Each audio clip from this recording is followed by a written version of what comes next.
brother, unfixable. I don't hate your brother. He made a diss track on you though. No, Gervonta's. I think he's still in his prime. So I mean, the Jake Paul fights, I don't even watch. I think they're dreadful, the nonsense. I think it's not a real fight. I think it's because it can't be a real fight because they ain't in the same weight. What do you think of Jake Paul, Gervonta Davis? I know on Instagram you called it a circus. Yeah, boxing is slowly turning into the WWE. It's a dream of mine to become the best fighter in the world. It's a dream of theirs to get the most paid fighter in the world. Dana White firmly shut down the idea of a Jake Paul versus Gervonta Tank Davis fight. However, Logan Paul countered Dana White's stance by pointing out that exhibition matches have become a real part of combat sports. He said that as long as people are watching, that is the only metric that truly matters. Logan drew a comparison to one of his own fights, noting that he had also stepped into the ring with a smaller but crafty opponent in Floyd Mayweather. He explained that the situation is similar, except this time Gervonta Tank Davis is in his prime. For Jake to come down. Correct. What will it be? It'll probably be 195, maybe 200. Still. Bro, Still. how is that possible? I mean, bro, I did it with Floyd. You guys don't understand. Exhibitions are a real thing now. As long as people are watching, that's the metric. Yes. You know how tall? Figure You know how tall Gervonta is? I think he's like 5'5". Not even.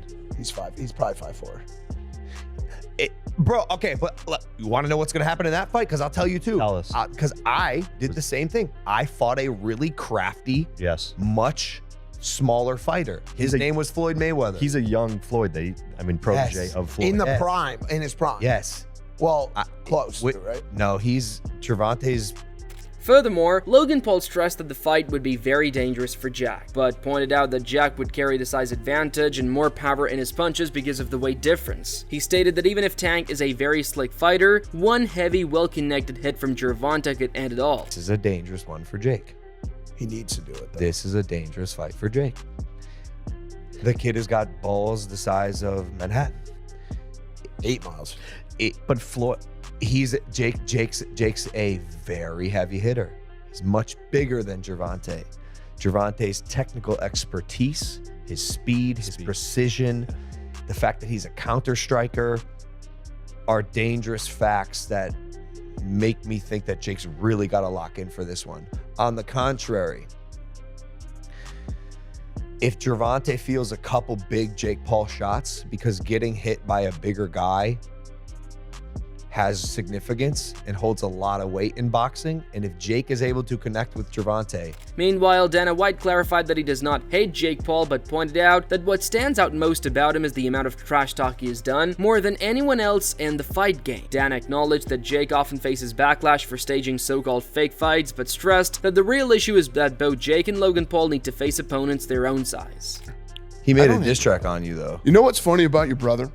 So your brother talks more shit than anybody else on the planet. Now him and the Warlock are running around trying to fucking sue people.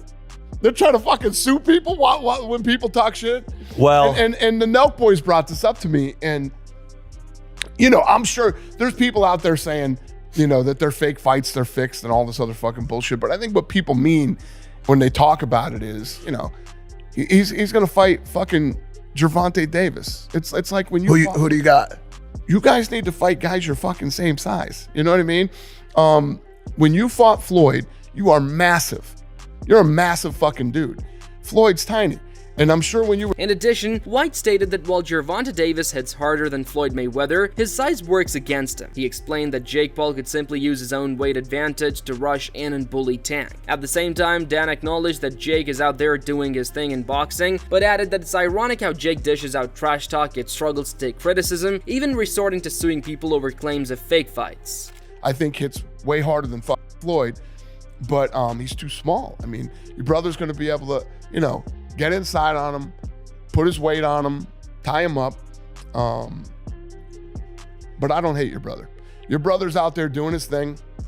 But it cracks me up that they want to start suing people that are talking shit when your brother talks more shit than anybody talks. I think the thought process behind it is. However, Terence Crawford brushed off the matchup, saying he didn't really care about it and initially refused to give his take. However, he did note that if the bout is scripted, it could still work out well for Jake, Gervonta Davis, and their fans. Crawford made it clear he doesn't view it as a legitimate contest, stressing that it's not a real fight since the two men don't even belong in the same weight class. No reaction, you know.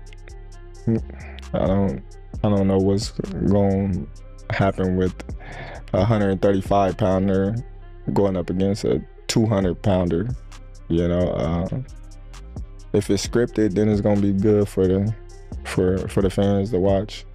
What do you mean by scripted? Like rigged? Yeah, like scripted. Like, but none of those guys want a L, right? I think it's not a real fight. I think it's because it can't be a real fight because they ain't in the same weight. Crawford believes the matchup would amount to a little more than a glorified sparring session. In his view, neither fighter would try to genuinely beat the other. Instead, they would step into the ring purely to cash in, treating it as a business move rather than a real fight. You think? I don't think. Or you never know? Yeah, I think they're gonna go in there and spar. I don't think it's gonna be you trying to kill me or I'm trying to kill you. You know, I think it's let's go in here and make this money. You know, it's more of a business tactic than anything. Because that's what Jake and Mike kind of did. Yeah, for sure. Like, everyone bought into that. Moreover, Bob Arum stated that Netflix hasn't shown much interest in broadcasting boxing regularly, suggesting that the platform only spends heavily when it believes an event has blockbuster potential. He admitted that he doesn't even watch Jake Paul's fights and emphasized that the first real boxing event Netflix carried was Canelo Alvarez versus Terence Crawford. Well, Netflix is always in play because they have so much money, but Netflix, I don't think, has shown any interest in doing boxing on a regular basis.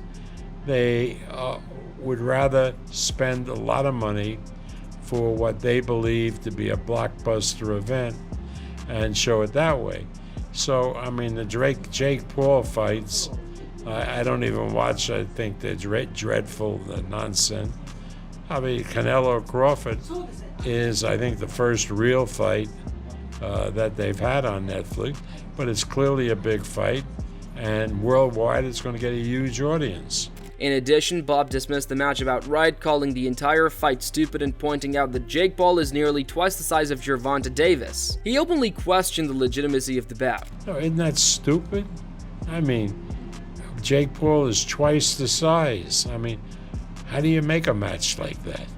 Similarly, Jai Opetaia weighed in by saying Jake Paul and his team operate purely as businessmen, focused on making money. He claimed that Jake's real dream is to become the highest paid fighter in the world, and while Opetaia admitted he's personally loving the sport, he argued that for Jake, it's all about the money. And he wants to fight Zurdo Ramirez. They're business people. They're making money. So it's a dream of mine to become the best fighter in the world. It's a dream of theirs to get the most paid fighter in the world. You understand the difference? Yes. There's a big difference there. I respect the sport. I love the sport. I want my last name to be a part of greatness. Echoing those perspectives, Ryan Garcia voiced his disappointment, saying that with gimmick matchups like this, boxing has started to resemble WWE more than a serious combat sport. What do you think of Jake Paul, Gervonta Davis? I know on Instagram you called it a circus. Yeah, boxing is slowly turning into the WWE. That's what I think. Does Tank Davis have a chance? Yes, but yeah? I don't even want to talk about it. Don't ask me questions like that again.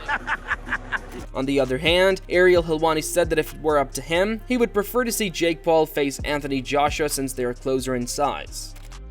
This is what I was thinking, because I understand and agree where everyone is coming from, 100%. I even said it on the Logan Paul podcast.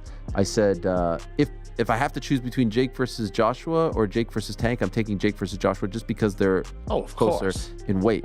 He further explained that casual fans would hype up the matchup regardless, predicting that at first, people would expect Tank Davis to destroy Jake, but over time, opinions would shift, and many would start believing Jake could knock out Gervonta. Some people breaking this down on, it was a non-fight pod, it was, I don't remember which one, and they were saying like, oh, Tank's gonna kill him. Tank's gonna kill him because he won't be able to touch Tank. And then...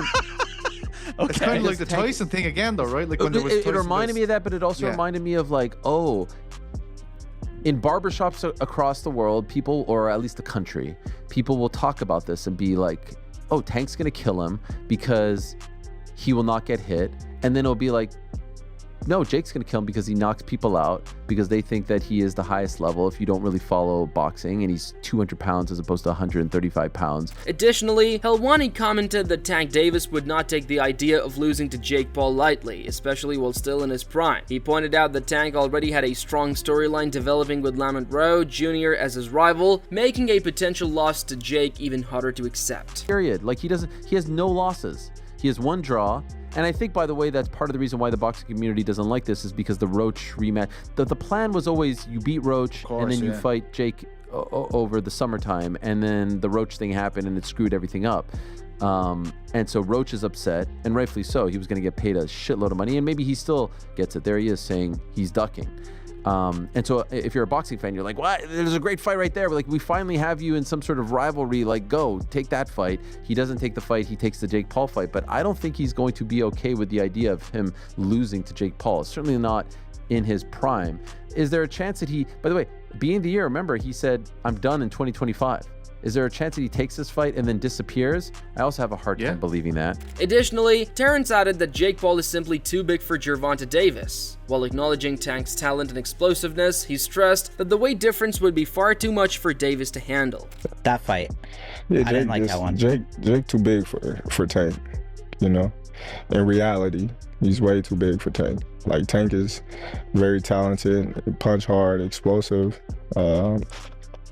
a whole 9 yards, but yeah, because some people say Jake's fight's rigged. He's like suing people now that say they're rigged. You see that? On that note, Dana stated that people talk about him and his business all the time, but he never goes out of his way to sue anyone, unlike Jake. He explained that he does not care what people say and prefers to ignore it while continuing to focus on doing his thing. Stupid shit. People say dumb shit about me, my business, you know, all the time. It's just, who gives a shit? Yeah. Fucking ignore it and just keep doing your thing. Have you guys ever sued anyone? That's a good question. I don't think so. Really? I don't think so. But in 25 years, I mean, we've obviously been in some shit. Yeah, it happens. It happens. Back in the old days, when we first bought this company. On the flip side, Rolly Romero added that regardless of the outcome, Tank Davis's accomplishments cannot be taken away. Dude, Tank's a 3-division world champion, 4-time 3-division world champion.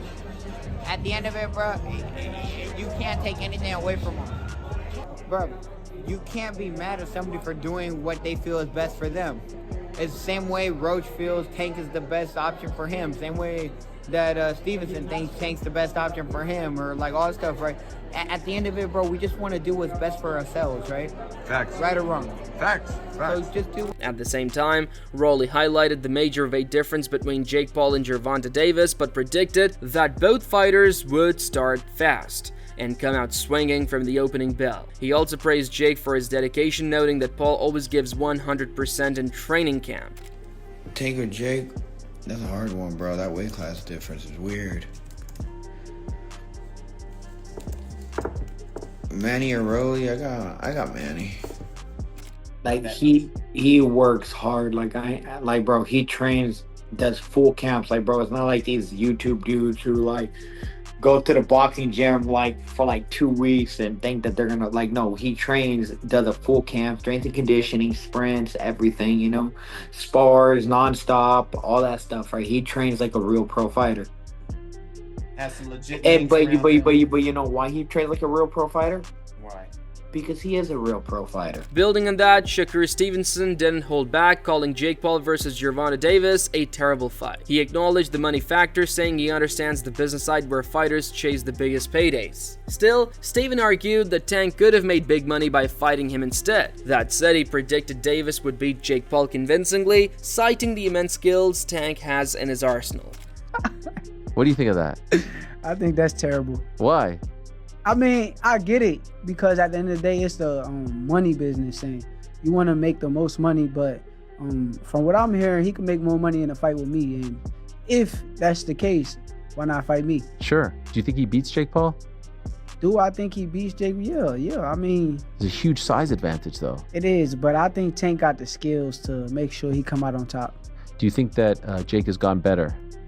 Yeah, I think actually Jake got tremendously better from the time frame that he started till now. And in the right situation, I also could see him become a world champion. However, Nate Diaz weighed in on Gervonta Davis, praising Tank's skills but expressing doubt about his chances against Jake Paul. Diaz said he would not take sides, stressing that he would never fight an opponent much lighter than him. He added that if the matchup goes ahead, it will simply unfold in the ring without much to protect. I gotta ask you, Jake Paul versus Gervonta Davis. Does Davis have a chance? Gervonta is a great boxer, but he ain't gonna be Jake Paul. So you got Jake Paul by knockout, or? No, I don't got anybody, but I don't think he's just too small. It just I don't want to beat up somebody that small. I don't want to, you know what I'm saying? What do you think of the fight? I don't want to lose to somebody that. There's no point in the fight. It's a great fight, actually. I'm not hating on the fight, but I think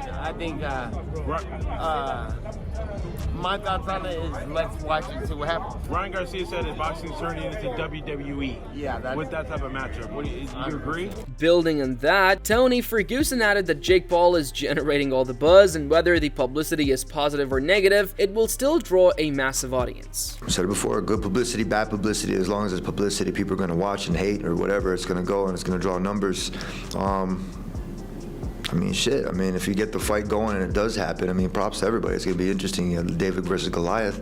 So, I mean, you have Gervonta, who's got a lot of experience. I don't watch him too much. And you got Jake, who's an influencer that's going out there and had learned the sport of boxing, is training with some of the best and doing his thing.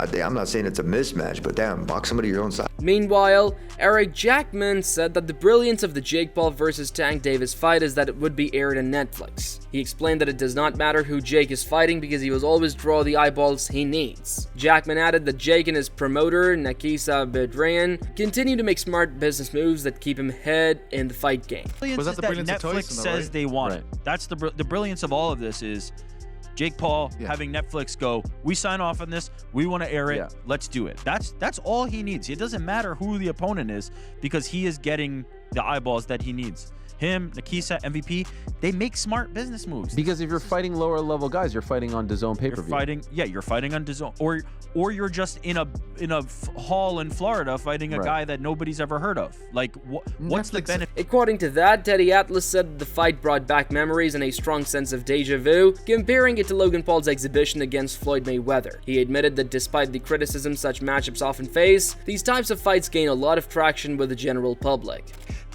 I can't finish without saying that it did invoke some memories and thoughts that we've been here before in a different way, where Jake Paul's brother fought Mayweather. That's not forget. And I'm not saying I like that either. I mean, first of all, Mayweather was past his prime. He was already retired. He was older, everything, but he's still the... Furthermore, Teddy Atlas suggested the Tank should look to bridge the gap by putting on extra weight, but admitted he doesn't see that happening. Instead, Atlas predicted Davis would enter the fight at roughly the same time he usually walks around at. Well, that's where I disagree with you, bud. I think he ain't putting weight on. He ain't going to put weight on. I mean, I don't think he will. If he does, I think he's making a mistake. I agree with you 100%, Bud. But I don't think he will. I think Mayweather didn't really put weight on when he fought a brother. He came in whatever, probably around 150-something. And you know, he was Mayweather. He made a mess. It didn't matter. He couldn't hit him clean. And, you know, and he did what he did. I don't see Tank Davis. I think it would be a mistake if he tried to put the weight on. I don't see him putting really weight on. He might come in. I don't know what he walks around. He fights at what, 135 he's not a big guy to begin with. He probably can't big. put too much on. No. In the end, Mike Mylick, Logan Paul's co-host on Impulsive, weighed in by highlighting that the proposed fight is very different from Logan's exhibition with Floyd Mayweather. I think this is going to be one of those ones that gets a real good racial split. I think it's going to be some real black versus white shit, dude. You know what I'm saying? How sick would it be if it was the opposite? All the blacks were white face, all the whites had black face in the arena. Exactly. You are insane. That's why, dude. Yeah, I think it is. I think it is, dude. I think this may be the thing that kicks off the Civil War in America. And Jake needs to have a white singer come out with him to start the fight. And then Gervonta Davis needs to go full on like Key Glock. Oh, shit. And just really, really like run the lines like that, dude, and separate the masses. and through that division, tons of and hatred viewership. At the end of the day, the debate over Jake Paul versus Gervonta Tank Davis captures exactly where boxing is right now. Torn between spectacle and sport, business and legacy. From Dana White's outright dismissal to Logan Paul defending the entertainment value, one thing is clear, the matchup has everyone talking. Whether it ever materializes or not, the buzz alone proves that boxing's future isn't just about belts, but about who can command the spotlight. If you enjoyed the video, leave a like, share, and subscribe. Let us know your thoughts in the comment section below, and we'll see you in the next video with more exciting updates.